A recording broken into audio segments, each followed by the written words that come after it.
Justru yang harus kita gugat itu adalah apakah Partai Golkar itu bertanya nggak terhadap konstituennya yang 17 juta 2019 kemarin? Ya kan? Siapa sih yang diinginkan oleh pemilih Golkar 2019 kemarin? Untuk sosok yang memimpin Indonesia nanti 2024. Golkar nih saat ini kan kami nih masyarakat biasa tetap aja menjadi penasaran siapa sih yang akan pilih Anies menjadi wakilnya. Sementara kan dari 3 partai tadi udah mempercayakan full pada Anies. Silakan deh Bang Anies sendiri yang memilih tanpa diintervensi sedikit pun gitu. Ya pasti dong abang sebagai orang dalam yang memang dekat dengan pergerakannya Bang Anies. Ada kali ngarah ke siapa dari beberapa sosok yang muncul di berbagai media saat ini begitu? Namanya bocoran atau diskusi-diskusi kita. AHY kayaknya lebih memiliki peluang besar ya. Memiliki peluang yang cukup ya. Kalau dilihat, jadi tidak ada kewajiban, dilepas lah atribut tadi itu ya. Jadi tidak ada kewajiban bagi kami tidak lagi menduduki posisi di struktur partai untuk taat dan patuh terhadap putusan partai.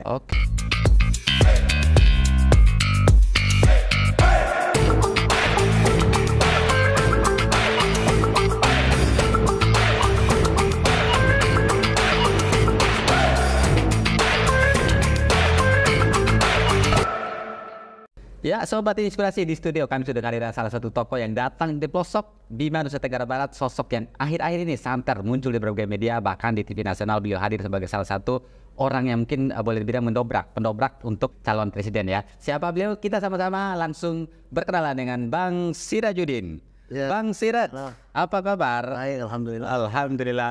Sobat Inspirasi, kalau lihat dari apa yang mungkin terlihat secara kasat mata nih, bisa ditebak nggak beliau ini seperti yang saya sampaikan tadi dari Bima dan nggak terbantahkan ya? Karena apa? Lihat dari postur, dari kulit juga salah satu itu menunjukkan ciri khas dari Bima. Gede, sangar begitu Bang ya. Punya apa? Sudah akhir-akhir ya, alhamdulillah sehat. Assalamualaikum warahmatullahi wabarakatuh. Teman-teman sekalian, Bung Jamal, terima kasih sudah diundang di podcastnya yang luar biasa. Jadi ini silaturahim kita pertama kali. Perlu kita apresiasi nih, ada putra Bima yang mempunyai kiprah yang luar biasa di perantauan. Amin. Jadi membangun sebuah komunitas baru ya, punya podcast. Kayaknya lebih saya nonton lebih khusus mengenai tentang perkembangan dari tentang Bima ya. Masya Allah, betul. Jadi ya saya berharap SCPD ini tidak hanya membicara tentang Bima secara ini ya, tapi mungkin secara nasional boleh dikembangkan. Baik. Sehingga perspektif Bima tidak hanya dilihat oleh komunitas masyarakat Bima, tapi SCPD ini meluas bernasional ya kan? Amin, mudah-mudahan. Sobat Putri, doa yang sangat luar biasa dan tentunya kita akan sangat membutuhkan dukungan dari beliau yang saat ini sudah go nasional nih. Jadi tidak bisa diragukan lagi bahwa beliau adalah sosok yang kami kagumi. Sosok generasi Bima pun memang sampai saat ini beberapa pertanyaan yang coba kami ajukan ke netizen, salah satu sosok yang inspiratif dan ada saat ini ya Bang Siraj begitu. Jadi Sobat Inspirasi, seperti apa nih kita akan mulik lebih jauh mengenai sosok beliau baik dari segi personal maupun apa yang beliau lakukan saat ini dengan kalau saya bisa menamakan ini sebagai gerakan kali ya, gerakan Go Anies ya, apa organisasi? Kalau Go Anies ini kalau saya sedikit cerita ya menjadi sebuah gerakan sebuah gerakan melihat momentum ada pemilu presiden di 2024. Jadi kami ini basicnya nih agak berbeda dengan relawan yang lain. Karena memang karena latar belakang kami ini kan dari kader-kader partai. Jadi ya memiliki kesamaan pandangan, yang memiliki kesamaan pikiran dalam melihat Indonesia yang lebih baik di kedepannya nanti. Jadi sehingga kami yang berlatar belakang beberapa orang berlatar belakang partai politik melahirkan yang namanya Go Anies. Jadi akhirnya ini menjadi gerakan atau movement bersama-sama di mana ada misi besar yang memang diharapkan dari gerakan ini begitu ya. Nah kalau dia dari seragam ini sobat berbaju kuning, berseragam kuning, hampir sama dengan logo CPDC-nya tapi tidak ada kaitannya ya. Ini berarti abang bisa dibilang memang secara ini kader dari partai. Saya partai pertama yang saya masuki dari tahun 99 akhir sampai 2000 ya hanya Partai Golkar. Sampai hari ini tidak pernah berubah haluan itu. Tidak pernah berubah. Ada tekanan untuk merubah? Kalau tawaran terus tekanan dari internal ya pasti ada lah. Yang namanya sebuah dinamika politik itu kan tidak bisa kita hindari. Yang paling pasti itu adalah kita konsisten terhadap apa yang menjadi sebuah sikap. Konsisten kuncinya ya, baik. Perilaku politik kita bisa bertanggungjawabkan. Toh juga hari ini kan saya tidak lagi secara struktur. Saya terakhir menjabat di struktur itu di zamannya Pak Abu Rizal Bakri sebagai wakil sekjen di DP Partai Golkar. Terakhir saat ini? Saat ini saya non struktural. Tapi masih setia menjadi sebagai kader begitu ya? Masih, kalau kader sampai hari ini di dompet saya masih KTA. Ada KTA Golkar. Kader Golkar dan sampai saat ini beliau masih menyatakan masih sebagai kader Golkar. Tapi satu hal yang memang menjadi kalau kami sih berani menerobos lah begitu ya. Di mana beliau sebagai kader Golkar, sementara dari Golkarnya sendiri belum ada menentukan siapa yang menjadi calon presiden yang memang mau ditunjuk gitu. Bagaimana Abang berani mendobrak itu? Artinya di sisi orang akan melihat ini berlawanan dengan arah partai, bisa jadi begitu. Iya, jadi gini. Lahirnya Go Anies ini tidak serta-merta karena sebuah sikap emosional, tapi ini berangkat daripada sebuah telaah diskusi yang panjang bersama teman-teman di Go Anies. Jadi melihat fenomena perjalanan kebangsaan kita yang begitu luar biasa. Ya ada sisi positif, ada sisi negatifnya. Carut marut itu. Sehingga kita melihat, kita memandang ini kan kalau anak muda itu harus melihatnya ke depan. Visioner ya. Jadi beranjak daripada pemikiran itu, karena sebentar lagi ada momentum pemilu yang memang gradual dijalankan 5 tahunan ya kan. Jadi ya kita harus melihat kepemimpinan Indonesia ke depan ini, itulah yang menjadi yang pertama menjadi fokus kita. Nah terus yang kedua, yang paling utama lagi adalah siapa sesungguhnya sosok ya kan, yang kita anggap memiliki kapasitas yang cukup untuk memimpin Indonesia di 2024. Nah beratar dari pemikiran hal tersebut, sehingga kami menemukan yang namanya Gubernur DKI Jakarta, yaitu Anies Rashid Baswedan. Sehingga kami melihat bagaimana beliau memimpin DKI Jakarta dari 2017 sampai dengan 2022. Itu suatu hal yang luar biasa, karena banyak hal yang kita lihat, baik daripada pembangunan Jakarta selama 5 tahun maupun sosok Mas Anies yang memimpin Jakarta saat itu. Nah tidak terlepas nih daripada kacamata itulah yang membuat kami bergerak. Kayak perlu ya kan, kami secara personal dengan Pak Anies tidak mengenal baik di awal.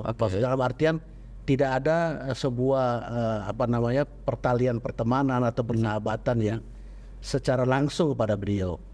Nah atas dasar itu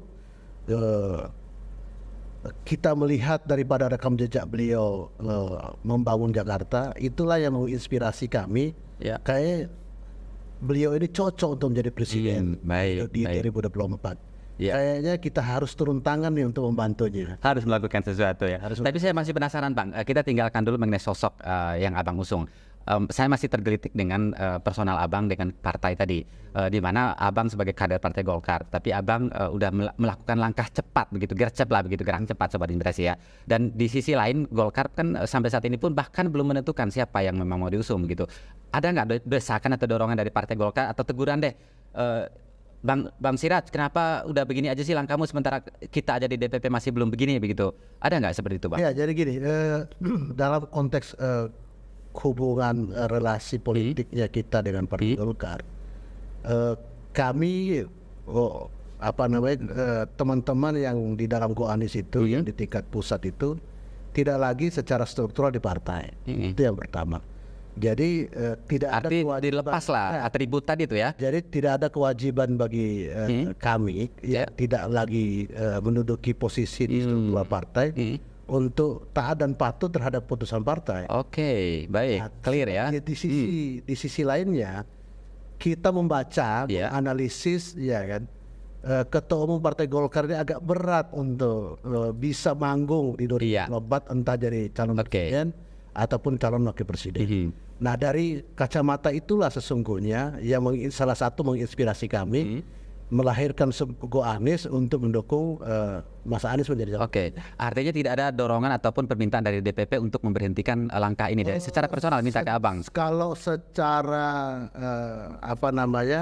keorganisasian ya, kepartaian ya tidak ada. Tidak ada. Tapi personal ya pasti ada. Pasti ada. Apalagi kan Abang muncul secara spesifik dan khasnya adalah berbaju kuning, dan itu orang pasti akan mengasumsikan sebagai partai Golkar begitu. Dan itu kenapa yang saya kejar tadi, karena apa? Karena itu dia simbol yang terlihat seperti saat ini aja Abang pakai Golkar kan begitu, kuning. Ya, jadi gini, memang kuning ini memiliki ciri yang memang kalau kita lihat semua partai politik yang menggunakan warna kuning ini kan hanya partai Golkar. Betul. Namun Go Anies tidak terkait secara organisatoris ataupun secara kelembagaan dengan partai Golkar. Yang tidak bisa kita tutupi, kita memang latar belakang daripada kader partai Golkar. Kita tidak bisa misalnya kita katakan kami bukan ruang publik sudah tahu kok kita seperti Oke, artinya clear ya, tidak ada permasalahan dengan itu ya. Rekam jejak kita pun di partai bisa ditelusuri oleh orang seperti itu. Oke. Iya, baik kita yang pertama adalah walaupun begini, saya mau cerita. Golkar itu pada saat Munas Golkar di tahun 2019 menetapkan Pak Erlangga menjadi ketua umum Partai Golkar. Terus salah satu keputusan Munas itu ada poin yang memberikan kewenangan yang begitu luar biasa kepada Pak Erlangga untuk menentukan calon presiden dan calon wakil presiden. Itu diberikan kewenangan tuh, hak mutlak yang diberikan ketua umum oleh partai berdasarkan keputusan Munas kepada Erlangga. Nah setelah itu setahun kemudian Partai Golkar melaksanakan rapim Partai Golkar menegaskan kembali derivat daripada hasil keputusan Munas itu mencalonkan Pak Erlangga untuk menjadi calon presiden. Calon presiden. Nah sampai hari ini di dalam perjalanannya ya Golkar menginisiasi lahirnya koalisi Indonesia Bersatu. Nah sampai hari ini koalisi Indonesia Bersatu yang secara faktanya kan P3 sudah lompat mendukung Ganjar bersama KIP. Nah kemarin baru beberapa 2 bulan yang lalu Golkar melaksanakan rapat kerja nasional. Nah rapat kerja nasional itu salah satu poin yang paling utama adalah kembali menyerahkan kepada Pak Erlangga untuk menentukan calon presiden. Nah kalau kita lihat secara garis keorganisasian, sebenarnya putusan Munas itu sudah lebih tinggi dari keputusan yang lain. Betul. Terus ngapain lagi harus melakukan redundant gitu? Pengulangan terhadap sebuah keputusan itu. Artinya ada ketidakpercayaan dirian gitu ya. Itulah yang fenomena yang kita prihatin lah terhadap kondisi Golkar hari ini. Berarti desakan dari bawah kepada Pak Erlangga untuk menentukan arah itu berarti sangat kuat sekali. Karena gini harus kita baca ada fenomena sosial karena kita melihat kan seperti ini. Jadi Go Anies itu lahir di tanggal 23 Oktober 2022.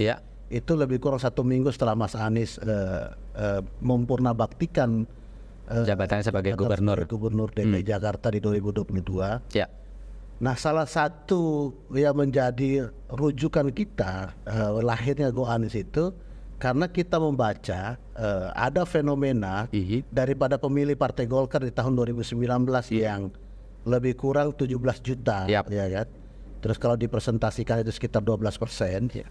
Jadi kalau dibaca berdasarkan beberapa lembaga survei yang merilis di Februari 2022, itu kan sekitar 22% pemilih Partai Golkar di tahun 2019 itu memilih Anies. Itu kan cerukannya kan besar sekali. Betul. Nah kalau dipresentasikan berdasarkan angka itu kan lebih kurang 4 juta ya kan pemilih Partai Golkar yang memilih di 2019 itu memilih Anies sekitar 22%. Nah kita membaca fenomena sosial tersebut ya kan.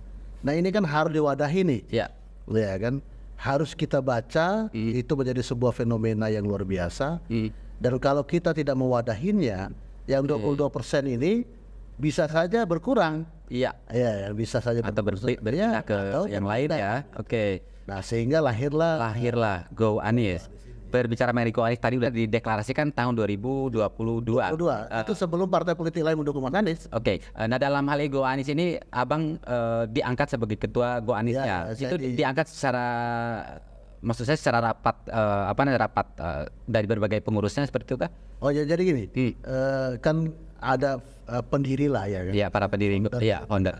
Go Anies ini, jadi ya saya diminta di Daulat untuk memimpin menjadi ketua umum, istilah kita tuh Kornas ya, nasional Go Anies. Jadi ya teman-teman yang lain pun menjadi bagian dari saya diamanahi untuk memimpin Go Anies, sehingga tanggal 23 Oktober itu. Jadi sebenarnya yang kita laksanakan di Hotel Bidakara itu memang bersifatnya secara deklaratif, tapi itu sekaligus tuh kita laksanakan rapat kerja nasional. Karena sebelum kita umumkan di ruang publik lahirnya Go Anies 23 itu, kita sudah mengkonsolidasikan lebih awal tuh ke teman-teman daerah, sehingga hadirlah para pemegang mandat Go Anies dari berbagai wilayah ya. Bisa hadir waktu itu 22 atau 23 perwakilan provinsi. Ya itu baru kita jalankan baru lebih kurang 2 bulan sebelum masa kita deklarasikan di 23 itu. Jadi sehingga teman-teman hadir, perwakilan di 23 provinsi yang hadir itu langsung kita rapat kerja nasional. Sekalian kita menyusun agenda program, apa yang harus kita lakukan sampai dengan nanti supaya kita tahu dan memastikan dukungan yang kita lakukan terhadap Mas Anies ini semoga direspon oleh partai-partai lainnya, sehingga lahirlah koalisi perubahan yang 3 partai. Rasanya memang tidak sulit nih bagi Go Anies nih untuk mengumpulkan dukungan atau mungkin dari masyarakat yang tadi memang udah pro Go Anies untuk kita satu visi deh untuk langsung bergerak di dalam Go Anies ini. Nah terkait jalannya Go Anies, waktu itu dideklarasikannya di Bidakara kalau nggak salah ya.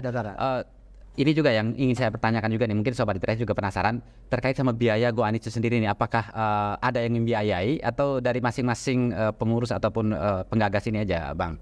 Ya kalau bicara membiayai sudah pasti kita yang menggerakkan, itulah yang membiayainya. Jadi berkorban banyak berarti ya? Iyalah, karena begini, sebuah spirit perubahan itu yang paling utama adalah kita bangun dulu kemandirian di dalam diri kita. Setuju. Jadi terlepas kami mengalami istilah ini walaupun terseok-seok kita menjalankannya, tapi alhamdulillah sampai hari ini lebih kurang dari kalau dihitung Oktober sampai dengan bulan Oktober 2022 sampai dengan Juli 2023 ini ya kan, hampir kurang lebih 1 tahun ini ya, di tengah keterbatasan pembiayaan yang ada di Go Anies, kami tidak berhenti untuk beraktivitas. Jadi tiga kali kita 3 bulan terakhir ini kami tidak berhenti beraktivitas. Justru sekarang kami ada sebuah komunitas kami yang memang basicnya sama. Ya kalau istilah kerennya kan konfederasi ya. Jadi kami ada namanya KIB, kuning hijau biru. Jadi kuning hijau biru itu, kuningnya itu representatif dari Go Anies, hijau itu representatif dari teman-teman yang kader dari partai P3. Terus biru itu representatif dari teman-teman dari PAN. Berarti mengelompokkan diri lagi dalam kelompok besar lah. Kalau tadi Go Anies itu satu komunitas atau entitas. Boleh bukan kecil tapi ada entitas sendiri, lalu bergabung lagi. Nah terkait dengan gabungan beberapa partai tadi atau mewakili warna tadi dari partai lah gitu. Ya sementara kan tadi kayak P3 sendiri udah menentukan arah kemana begitu. Apakah nggak berseberangan dengan yang Go Anies lakukan? Karena begini ya. Kalau kita melihat secara platform partai dari 3 partai ini, misalnya saya tidak terlalu jauh untuk masuk pada wilayah P3 dan PAN ya. Misalnya dalam konteks Golkar saja. Kalau kita membaca 5 tahun Mas Anies membangun DKI Jakarta itu ada 3 slogan yang selalu beliau gaungkan. Yang pertama itu tentang gagasan ataupun ide, yang kedua tentang narasi, yang ketiga tentang karya. Nah, Kalau berbicara dari tiga aspek ini, itu sesungguhnya kalau kita lihat daripada visi paradigma Partai Golkar ya kan, jadi itu memiliki kesamaan yang kuat. Karena Golkar itu kan ada menganut yang namanya asas karya kekaryaan. Nah, Mas Anies itu menjadikan karya itu adalah suatu hal yang tidak bisa dipisahkan tiga elemen ini. Nah, kalau bicara gagasan itu kan bicara ide kan, bicara pikiran. Nah, ide dan pikiran itu kan bisa disampaikan itu harus dengan narasi. Jadi dibutuhkan kemampuan narasi ya kan, sehingga komunikasi Mas Anies dengan rakyat ya kan, karena beliau sebagai pemimpin di DKI Jakarta, sehingga nyambung tuh. Kan? Nah, dari gagasan dari narasi itu kan harus diwujudkan karya nyata. Dalam bentuk karya nyata. Nah, apa yang dilakukan oleh Mas Anies itu sesungguhnya kalau bicara tentang karya itu senafas dengan spirit daripada Partai Golkar yang menganut asas karya kekaryaan itu pendekatannya. Berarti tinggal sedikit lagi ya, tinggal mencolek Partai Golkar supaya mau ikut Anies begitu ya. Harusnya. Nah tadi Bang terkait KIB tadi kita kan bersatu nih dalam satu KIB, otomatis kita harusnya memang ke arah yang sama begitu. Tapi pada kenyataan ini arah berbeda, itu apakah nggak nanti berpeluang akhirnya terjadi perpecahan atau ya, jadi ini kan muncul di ruang publik. Jadi ada KIB struktural, ada KIB non struktural nih. Yang struktural itu yang memang di situ ada Golkar, ada P3 dan PAN. Yang non struktural itu ya kami ini. Jadi istilahnya itu KIB elit ya, kalau kami KIB grassroots ya. Kalau KIB grassroots tetap mengalir kemanapun yang memang diharapkan tadi ya. Tapi pada grassroots sendiri tadi arah kan ini udah jelas arah besar yang memakai tuju nih. Otomatis orang-orang di bawah grassroots pasti akan mengarah sesuai dengan arahan dari masing-masing kelompok kecilnya tadi begitu. Itu berseberangan jalan tetap akan kelihatan itu Bang. Oh iya, jadi gini, karena yang namanya pilihan itu kan sesuatu hal yang memang diberikan ruang oleh konstitusi kita. Bebas ya.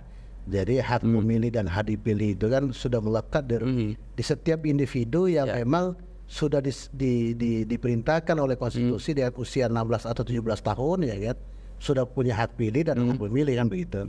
Nah, artinya bahwa itu adalah hak yang melekat secara mendasar yang dimiliki oleh setiap individu masyarakat Indonesia. Dan hal itu yang menjadi kesepakatan yang mungkin tidak tertulis baik dari segi struktural maupun yang grassroots tadi untuk lah kemanapun kita arahnya, berarti kita tetap bersatu dalam KIB begitu. Justru begini, yang harus kita gugat itu adalah apakah Partai Golkar itu bertanya nggak terhadap konstituennya yang 17 juta 2019 kemarin. Ya kan. Siapa sih yang diinginkan oleh pemilih Golkar 2019 kemarin? Untuk sosok yang memimpin Indonesia nanti 2024. Golkar nih benar-benar dipertanyakan ya sama Bang Sirajudin ya. Harus itu gitu loh. Ini jangan sampai ini tidak hanya Golkar, semua partai politik yang nanti akan bertanding di 2024. Jadi jangan sampai mereka hadir di tengah rakyat itu 5 tahun sekali. Jadi sehingga perilaku politiknya itu adalah melakukan pendekatan hanya asas kebutuhan saja. Butuh 5 tahun sekali, 5 tahun sekali itu mereka datang ke rakyat untuk bertanya. Dan namun di dalam mengambil sebuah kebijakan dan keputusan politik banyak sekali kontroversial terhadap keinginan rakyat pada umumnya kan begitu. Jadi itu banyak hal yang terjadi menjadi fenomena hubungan partai politik dengan rakyat pemilihnya. Dengan apa yang disampaikan oleh Bang Sirat ini seperti tadi bisa diperhatikan bahwa beliau masih sangat berharap dan justru ada pada hal yang mendesak memang Bang Golkar harus ada pada grassroots tadi, kemana arah pilihan. Dan kalau disampaikan oleh Bang Sirat, grassroots hampir mengarah semua ke Anies, ya mau gak mau DTP atau Bang Erlangga pun harus mengikuti ke Anies begitu ya. Begitu gak Bang? Ya, yang namanya keikiran politik kan nggak ada juga yang harus yang dipersalahkan. Semuanya mengalir ya, walaupun bahasa tadi ada kebebasan yang memang diberikan, itu harus dikedepankan begitu ya. Nah Bang, terkait Aniesnya sendiri nih, kalau saat ini posisi beliau kalau di dalam berbagai survei, saya melihat bahwa mayoritas beliau ada di urutan kesekian lah, bukan ada di unggulan teratas begitu. Apakah itu tidak membuat Go Anies sendiri was-was atau apa begitu? Justru begini, justru itu suatu hal yang menarik ya kita. Jadi dibanding daripada kita paling tinggi surveinya, tapi di realitas pada kenyataannya ya kan terbalik ya kan.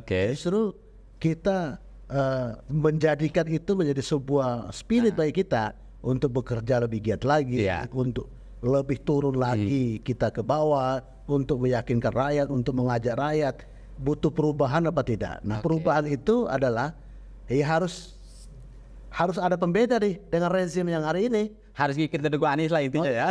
Seperti itu ya kan. Jadi kata perubahan itu kan teridentifikasi itu adalah Mas Anies ya. Iya. Nah, jika rakyat kan sederhana saja, mengkampanyekan perubahan dari oligarki itu sederhana aja. Bagi yang masih ingin merasakan ya kan proses komunikasi dan segala macam ataupun pembangunan atau pola hubungan sosial atau apapun yang ada di dalam konteks kebangsaan kita, kalau masih mau seperti ini, seperti 9 tahun terakhir ini, ya pilihnya oligarki. Berarti kuncinya yang disokong oligarki. Kalau rakyat menginginkan suatu hal ada perubahan, tidak puas dan segala macam, ya pilihannya ada perubahan. Ya perubahan itu adalah Mas Anies. Kata kuncinya perubahan adalah Mas Anies. Iya kau. Ya, karena begini ya, ini menariknya Mas Anies ya. Mas Anies ini sosok yang paripurna dibutuhkan oleh bangsa saat ini. Bangsa saat ini. Nah, karena apa? Karena kita sebagai rakyat hanya disuguhkan di dalam ruang publik itu kita digiring nih. Jadi hanya ada 3 nih calon yang dipotret ya selama setahun terakhir ini. Ya kan? Jadi hanya Prabowo, Ganjar, Anies. Ya kan? Siapa yang memotretnya? Ya yang memotret itu lembaga survei.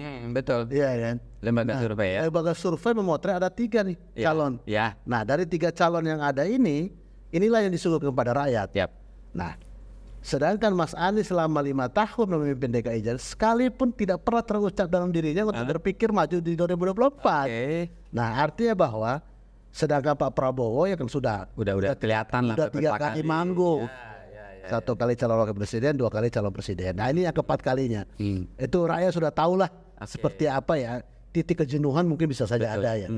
Terus Ganjar ya kan. Ya Ganjar setelah 1 hari atau 2 hari sebelum Idul Fitri ya kan, dipanggil dinaikkan statusnya ya kan menjadi petugas partai lebih tinggi lagi. Awalnya ditugaskan jadi gubernur, sekarang ditugaskan menjadi wakil presiden. Itu udah jelas memang ada. Jadi orang bisa melihatnya rekam jejak. Nah, sedangkan Mas Anies ini kan disokong oleh rakyat. Ya kan, disokong oleh rakyat ya kan. Jadi sebelum ada partai politik pun yang mendukung Mas Anies, rakyat sudah secara luar biasa ya memberikan kepercayaan, memberikan support terhadap Mas Anies untuk maju menjadi calon presiden. Berarti boleh dikatakan calon-calon yang ini memang sudah menyatakan niatnya secara gamblang. Sementara Mas Anies tidak secara publik tidak pernah menyatakan itu, ataupun bahkan secara personal memang dari ini beliau sendiri tidak ada keinginan. Lalu bagaimana Go Anies akhirnya datang ke Anies sendiri untuk meyakinkan, ayo Bang maju gitu. Dengan akhirnya Go Anies ini siap jalan menjadi penyokong utama atau penyokong pertama dari begitu. Iya, jadi kami sebelum tanggal 23 itu 3-4 hari sebelum acara kita di tanggal 23 itu kita ketemu silaturahim di rumah beliau. Ya kita berdiskusi panjang lebar ya tentang fenomena politik yang kekinian ya kan. Terus bicara tentang pemilu di 2024 segala. Nah, keinginan kami dari Go Anies ini ya kan ikut menyokong nih, ikut memberikan dukungan moral kepada beliau ya kan. Tanpa kita berbicara tentang kekuasaan dan segala macam. Jadi murni nih kita berangkat daripada sebuah kesadaran kita melihat Indonesia yang lebih baik lagi ke depan. Disampaikan secara full ke Anies. Anies responnya saat itu apakah ada penolakan dulu atau bagaimana? Langsung mau? Berasa luar biasa karena beliau baru selesai istilah beliau menganggur nih ya kan istilahnya. Jadi beliau selesai menjabat tanggal 16 kalau nggak salah beliau menyelesaikan tugasnya menjadi gubernur DKI. Tanggal 23 kita mengundang beliau untuk hadir di Hotel Milanara. Beliau hadir, datang ya kan. Jadi sebelum partai politik lain itu baru Nasdem kayaknya. Betul. Ya Nasdem kan hanya presentasi kursinya kan perolehan di DPR 6 atau 7% gitu ya. Saya lupa angka persisnya ya perolehan kursinya di DPR. Dan belum ada itu Demokrat, belum ada betul macam. Tapi kami meyakini bahwa ya kan walaupun belum pasti saat itu ya, belum pasti ada partai yang mendukung Mas Anies. Tapi kita meyakini bahwa pasti akan ada, ya kan, partai yang memiliki cara pandang tentang sebuah perubahan, pasti ikut memberikan dukungan terhadap Mas Anies. Yakin bahwa itu akan ada ya. Kita lihat, Demokrat, PKS, akhirnya mencukupkan syarat yang memang disyaratkan oleh undang-undang Pilpres kan 20%. Bang Anies terlihat tidak memiliki ambisi untuk jadi presiden. Sejujurnya aja, bagaimana sih respon Anies pertama kali pada saat abang datang ke rumahnya, abang menyampaikan dengan kawan-kawan bahwa oke, kita siap mendukung bapak sebagai calon presiden, atau bagaimana respon atau mimik atau bahasa dari beliau itu bagaimana? Apakah seperti yang kita lihat di media bahwa beliau itu kalem terus menolak dengan cara halus atau bagaimana begitu? Justru karena beliau sudah ada Nasdem ya. Sudah didukung lebih awal oleh Nasdem dan Nasdem itu kan Pak Surya Paloh mengumumkan pencalonan Mas Anies itu kan berapa hari selesai di gubernur. Terus kita datang ke rumah beliau 2-3 hari setelah Mas Anies itu selesai menjabat. Nah, artinya bahwa pintu masuk awalnya kan sudah ada Nasdem. Sudah ada ya. Ya, artinya kan butuh kerja keras lagi untuk meyakinkan partai-partai politik. Dan alhamdulillah PKI dan Demokrat ikut gabung di dalam koalisi perubahan itu. Betul. Dan respon beliau apresiasinya luar biasa karena ini didukung oleh hampir 99% itu adalah kader-kader yang secara rekam jejak politiknya jelas bahwa itu di Partai Golkar. Oke, kalau Anies memang udah kita nggak bisa sanksikan lagi lah apa yang memang menjadi pandangan publik begitu. Nah, ngomong-ngomong terkait pendampingnya nih Bang, saat ini kan kami nih masyarakat biasa tetap aja menjadi penasaran siapa sih yang akan pilih Anies menjadi wakilnya. Sementara kan dari 3 partai tadi udah mempercayakan full pada Anies. Silakan deh Bang Anies sendiri yang memilih tanpa diintervensi sedikit pun begitu. Ya pasti dong abang sebagai orang dalam yang memang dekat dengan pergerakannya Bang Anies. Ada kali ngarah ke siapa dari beberapa sosok yang muncul di berbagai media saat ini begitu? Iya, sebenarnya kalau dipotret daripada calon-calon wakil beliau, sebenarnya nggak beda jauh dengan nama-nama yang sudah beredar sebelum. Akan mengerucut ke siapa Bang kira-kira? Itu yang belum sampai hari ini Atau feeling abang aja deh, karena memang tahu arah pergerakan beliau, pasti abang punya feeling dong ini akan bakal memilih si A si B ini begitu. Feeling yang mengarah di dua nama, tapi kayaknya ini pribadi pribadi ya kan. Karena sampai hari ini kita belum dapat bocoran ataupun diskusi kita. AHY kayaknya lebih memiliki peluang besar ya. Memiliki peluang yang cukup ya kalau dilihat, karena begini ya. Karena didesak oleh didesak oleh partai gitu. 3 partai pengusung Mas Anies itu Nasdem, PKS dan Demokrat itu memberikan ruang kepercayaan penuh full kepada Mas Anies untuk menetapkan siapa yang akan mendampingi beliau menjadi wakil presiden. Jadi artinya kalau ada persepsi ada desakan dari 3 partai ini, saya kira nggak ada, relatif berjalan dengan smooth, demokratis. Nah, karena dari masing-masing 3 partai ini kan mengutus perwakilan masing-masing di tim 8 istilahnya. Jadi ada tim 8, nanti 8 itulah bersama Mas Anies menggodok segala sesuatu hal, baik itu calon wakil presiden maupun hal-hal yang terkini terhadap perkembangan politik. Artinya siapapun yang dipilih oleh Mas Anies sebagai pendampingnya, 3 partai ini akan ridho begitu ya. Karena itu kan dituangkan dalam piagam. Jadi piagam itu salah satu dari 8 poin piagam itu kan, salah satunya itu urusan wakil presiden menyerahkan sepenuhnya kepada Mas Anies untuk menetapkan siapa yang akan menjadi wakil presiden. Piagam ini dipastikan bahwa 3 partai ini akan patuh terhadap piagam itu ya. Kalau isu yang akhirnya berkembang nih, Bang AHY coba didekati oleh partai lain lah begitu, dalam hal ini PDIP atau Mas Ganjar, itu bagaimana secara ininya dilihat? Ini harus kita lihat dari sisi yang positif. Karena saya pribadi pun mengapresiasi tuh langkah yang dilakukan oleh Mbak Puan bersama Mas AHY untuk ketemu berkomunikasi, karena kita tahu nih 2 partai ini kan mengalami kebuntuan dalam komunikasi secara politik. Betul. Terutama itu tercermin dari dua pemimpin besarnya, yang PDIP Ibu Mega, yang Demokrat Pak SBY. Jadi dua tokoh besar ya istilahnya mantan presiden, dua-duanya ini kan mengalami kebuntuan di dalam komunikasi. Nah justru kita mengapresiasi nih langkah yang dilakukan oleh Ibu Puan bersama Mas Ahaye untuk ketemu. Artinya supaya kebutuhan tadi nggak ada. Nah selain daripada kebutuhan komunikasi dalam politik, penting dua tokoh ini negarawan lah ya sama Ahaye ini, sehingga apa? Jadi ada proses pembelajaran yang harus disampaikan kepada rakyat bahwa politik itu boleh berbeda, jangan menjadi boleh buntu di dalam berkomunikasi.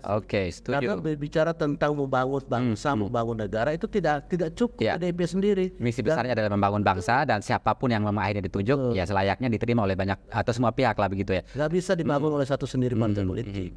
Jadi bangsa ini harus dibangun secara bersama-sama. Di situ ada PDIP, di situ ada Demokrat dan partai-partai lainnya.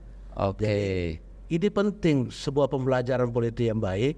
Nah persoalannya dalam tanda petik PDIP menyampaikan juga bahwa Ahaye terpotret untuk menjadi calon wakil presiden yang Ganjar, itu biasa. Hampir di semua hasil yang dipotret oleh lembaga survei itu nama Ahaye itu hampir semua ada. Nah, namun saya tidak melihatnya dari sisi itu. Saya melihatnya jauh lebih sisi yang lebih besar lagi, bahwa ada pembelajaran politik bahwa penting dua kategori orang boleh simbol lah ya, simbol dari Partai Demokrat sebagai ketua Ahaye dan Mbak Puan untuk ketemu, sehingga dua orang ini bisa membicarakan tentang bagaimana membangun bangsa bersama, dan yang paling penting itu berkomitmen untuk melaksanakan pemilu tepat waktu. Walaupun akhirnya misalkan Ahaye tergoda oleh Mbak Puan untuk gabung ke sana. Kalau saya ini istilahkannya begini, Bang Jamal. Jadi saya mengistilahkan kalau Mbak Puan sama Ahaye ketemu ini, kalau ibarat darah, satu pemuda gagal, dua darah cantik. Ya saling menggoda itu kan hal yang biasa. Walaupun di dua-duanya ini sadar bahwa mereka sudah memiliki satu kan bersatu. Jadi ini biarkan saja menjadi intrik atau mungkin bagian dari proses demokrasi lah ya. Mungkin kita harapkan bisa mendewasakan kita semua begitu ya. Berarti Go Anies tetap maju terus, jaya terus begitu ya. Optimis banget gak sih Bang, bisa Bang Anies bakal harus optimis dong. Jadi gini, sebuah perjuangan itu harus yang kita tanamkan itu bahwa apa yang kita lakukan, langkah yang sudah kita ambil itu akan berakhir dari sebuah kemenangan. Yakini itu ya. Persoalan nanti Allah menakdirkan lain, itu urusan lain. Tapi yang pasti pilihan dalam sebuah pertarungan hanya dua. Yang pertama menang, yang kedua kalah. Dan siap untuk dua-duanya ya? Siap untuk siap lagi untuk menang. Abang saat ini gencar nih maju dan jalan sebagai Go Anies maupun tadi KIB. Harapan yang Abang secara personal, Abang ingin apa? Keinginan apa nih maksudnya? Ya bahasa lu mau apa gitu maksud bahasanya. Gini, yang pasti adalah keinginan dan cita-cita luhur kami di Anies itu adalah adanya sebuah perubahan politik yang jauh lebih baik ke depan. Jadi kalau kita membaca indeks demokrasi kita di 9 tahun terakhir ini amburadul, terus kita turun jauh sekali, terus kita baca indeks korupsi kita, kan sebelumnya itu di angka 6, angka 7 turun jadi di angka 4. Jadi kita melihatnya itu dalam hal-hal yang jauh lebih fundamental. Terus yang kedua kita bicara tentang kesejahteraan rakyat. Dan Mas Anies selalu menggaungkan kata keadilan sosial bagi seluruh rakyat Indonesia. Jadi hal-hal yang itulah yang kita perjuangkan. Nah persoalan untuk kepentingan pribadi Abang sendiri nih kita masing-masing dan segala macam, ya sudah pastilah yang namanya kekuasaan itu kan sesuatu hal yang tidak bisa kita hindari kan gitu.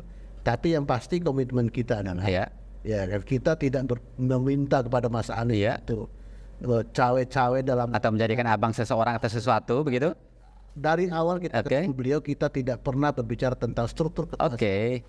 Tapi yang jauh lebih fundamental yang kita bicarakan adalah tentang Indonesia yang berkemajuan.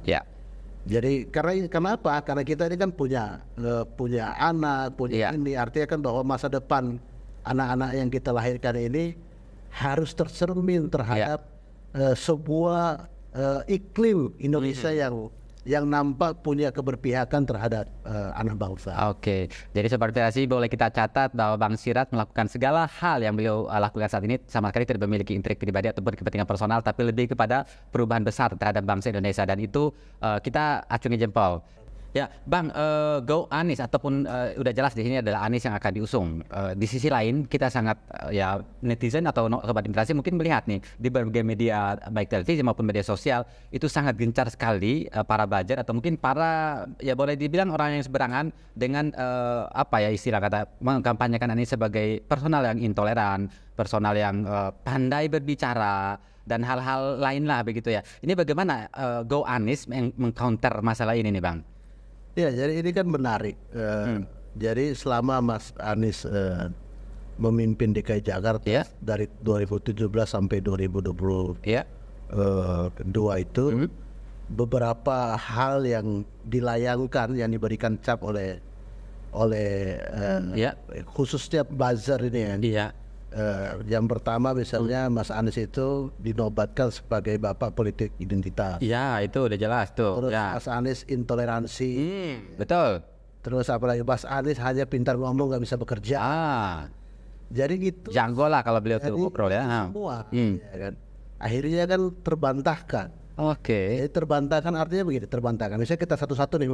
Iya. Misalnya bicara tentang politik identitas.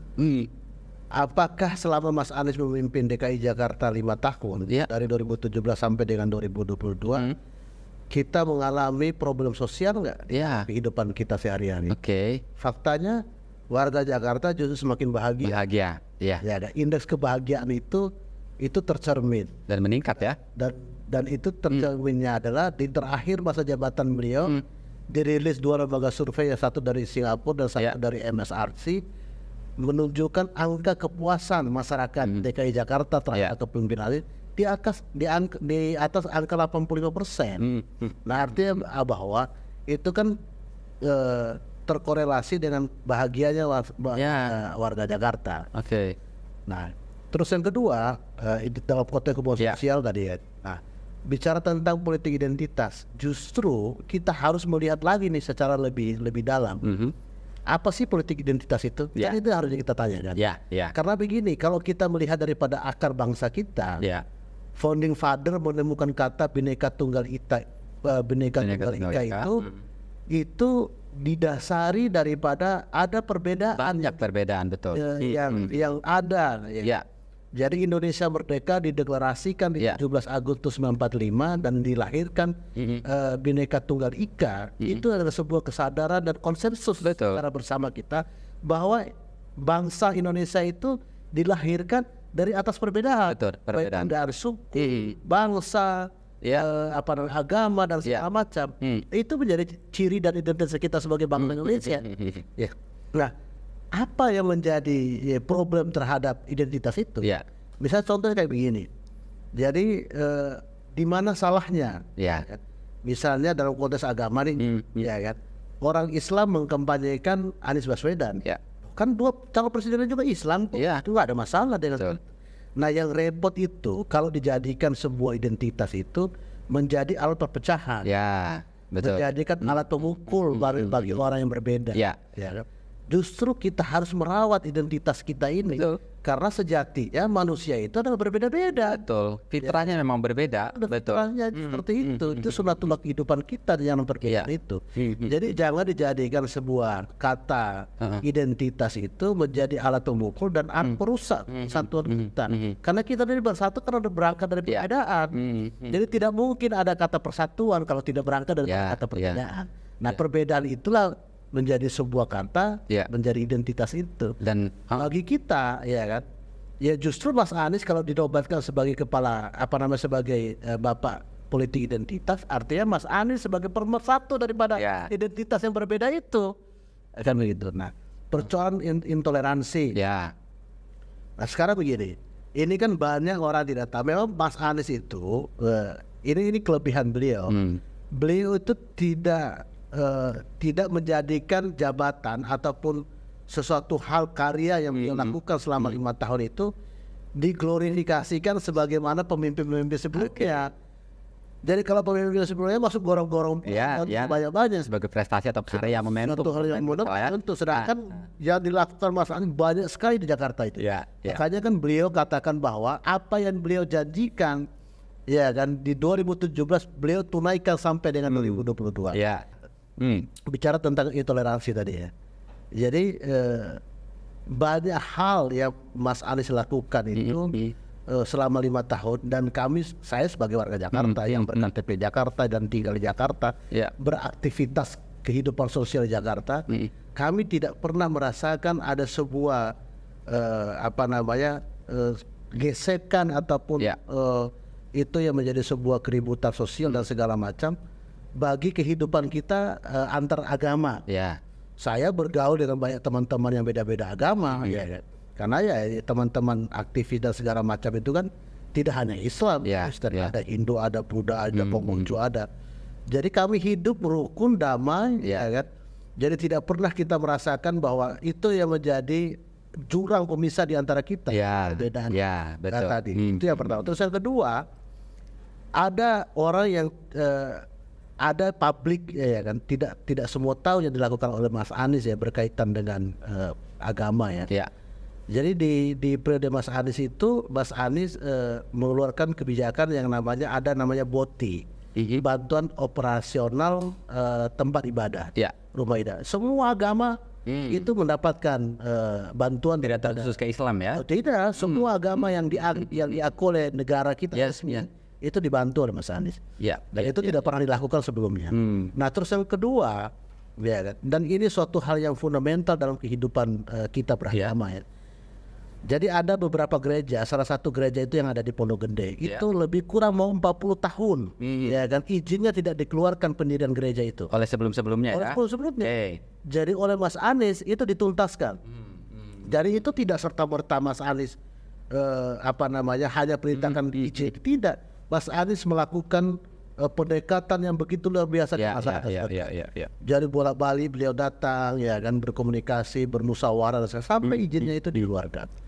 Nah, contoh sekali lagi, di Jakarta itu ada yang namanya penganut agama Hindu Tamil namanya. Jadi selama Republik Indonesia ini ada, penganut agama Hindu Tamil itu tidak punya rumah ibadah di Jakarta ini. Di zamannya Mas Anies disiapkan dibuat ya untuk membangun rumah ibadah Hindu Tamil itu.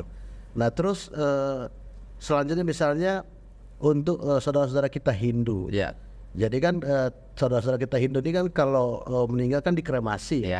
Jadi selama ini mereka nggak punya alat kremasi sendiri. Oleh Mas Anies difasilitasi benar ya. Jadi hal-hal yang diberikan cap ini kepada Mas Anies tentang politik identitas, intoleransi dan segala macam itu akhirnya kan terbantahkan semua. Jadi tugas kita bukan kita harus menjelaskan atau mengklarifikasi, justru yang memberikan cap itu yang harus merubahnya, yang harus mencabutnya. Kan? Benar. Jadi semua yang dialamatkan kepada Mas Anies semuanya itu terbantahkan selama 5 tahun Mas Anies membangun Jakarta. Betul. Jadi Mas Anies menunjukkan dengan karya lah versi dari bahasa Anies ya. Coba bayangkan, Jakarta nggak punya lahan pertanian, kan? Tapi mereka bisa ekspor. Betul. Bisa ekspor beras ke Arab dan segala macam. Artinya bahwa dilakukan. Nah ini yang menarik ini dalam konteks kehidupan kita bersosial dan masyarakat. Jadi di Jakarta itu kan ada yang namanya Kabupaten Pulau Seribu. Jadi itu salah satu kota administratif ya. Kalau yang 5 wilayah kan kota Jakarta Pusat, Barat, Selatan, Utara, Timur. Nah satu ada kota administratif Kabupaten Pulau Seribu. Nah Kabupaten Pulau Seribu ada satu pulau yang jaraknya pulau itu kalau dihitung kilometernya, dia lebih dekat dengan Pulau Lampung dibanding Monas. Itu namanya Pulau Sebira. Jadi Pulau Sebira itu itu lebih kurang berapa ribu, saya lupa persis angka persisnya penduduk di Pulau Sebira itu. Selama pemerintahan DKI Jakarta belum pernah ada satu orang pun gubernur yang datang yang berkunjung ke sana ya. Kunjung belum ada. Mas Anies 2 kali ke sana. Orang pertama. Tidak hanya gubernur pertama. Jadi diselesaikan problem-problem sosialnya. Yang pertama misalnya dalam konteks bagaimana mendekat, karena problem utama di sana itu bicara transportasi. Jadi kalau penduduk Sebira itu, kalau misalnya mereka melakukan membeli bahan pokok ke Jakarta, ya kan, ke Jakarta Utara, jadi mereka harus menginap satu malam. Jadi tidak bisa mereka lakukan perjalanan itu yang bisa bolak-balik. Itu kan meningkatkan cost pengeluaran untuk ditransportasi. Mas Anies bereskan itu sehingga orang dari Sebira bisa pulang pergi dalam di hari yang sama. Betul.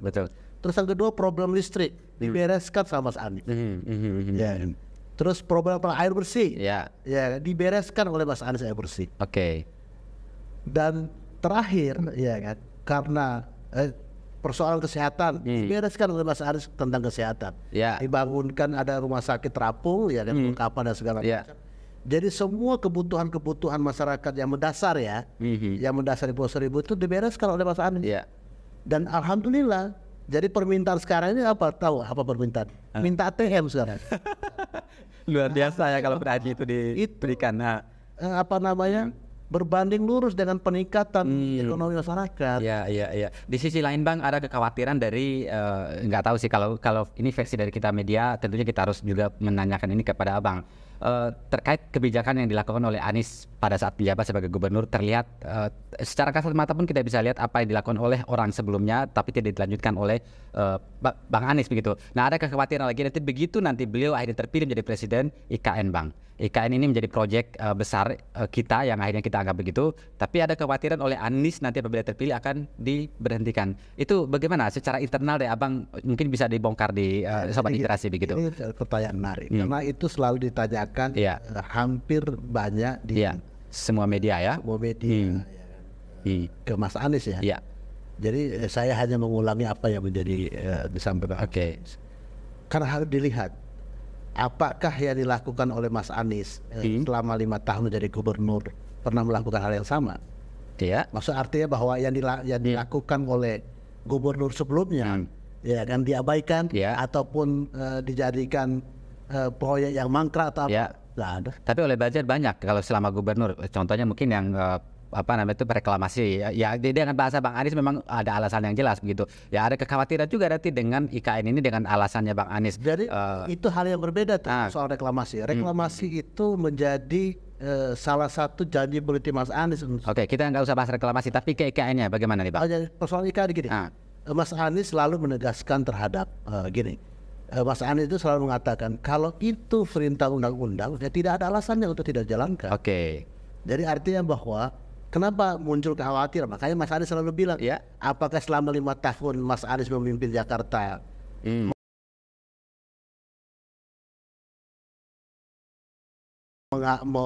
melakukan perilaku seperti itu dalam enggak?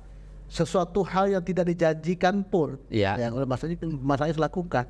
Sesuatu hal yang dijanjikan oleh yang sebelumnya pun diwujudkan oleh Mas Anies. Misalnya contoh yang paling konkret terhadap dulu pada zaman Jokowi itu kan menjanjikan tentang adanya base camp bagi Persija, kan? Kan tidak dilakukan. Kan? Di zaman Anies direalisasikan.